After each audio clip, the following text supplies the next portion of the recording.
പേഷ്യൻസിൻ്റെ ഒരു common concern ആണ് doctor ഈ മെഡിസിൻസ് കഴിച്ചാൽ സൈക്കാട്രിക് മെഡിസിൻസ് കഴിച്ചാൽ അത് ജീവിതകാലം കഴിക്കേണ്ടി വരുമോ.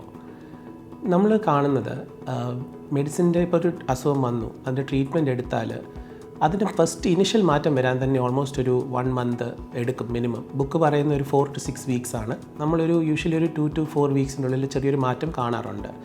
നമ്മൾ ഡ്യൂറേഷൻ ഡിസൈഡ് ചെയ്യുന്നത് മാറ്റം വരാൻ എത്ര സമയമെടുത്തു. ആ നല്ല മാറ്റം വന്നതിന് ശേഷം അറ്റ്ലീസ്റ്റ് ഒരു 6 months മിനിമം മെഡിസിൻ കണ്ടിന്യൂ ചെയ്യുന്നതാണ് ശാസ്ത്രീയമായിട്ട് പറയുന്നത്.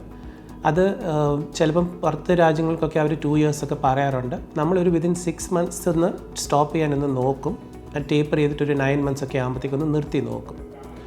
സംടൈംസ് നമ്മൾ കാണുന്നത് മെഡിസിൻ കഴിച്ച് ഈ ഒരു 6 months അല്ലെങ്കിൽ 9 months മെഡിസിൻ കഴിക്കുമ്പം മനസ്സിൽ അല്ലെങ്കിൽ തലച്ചോറിൽ ആ ചേഞ്ചസ് വരും. ആൻഡ് അത് മെയിൻറ്റെയിൻ ചെയ്ത് ചെയ്യാറുമുണ്ട്.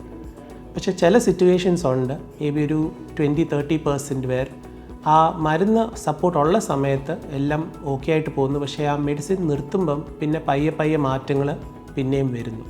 ആ സിറ്റുവേഷനിൽ നമ്മൾ പിന്നെയും മെഡിസിൻ നിന്ന് റീസ്റ്റാർട്ട് ചെയ്യേണ്ട ഒരു സിറ്റുവേഷൻ വരാറുണ്ട്.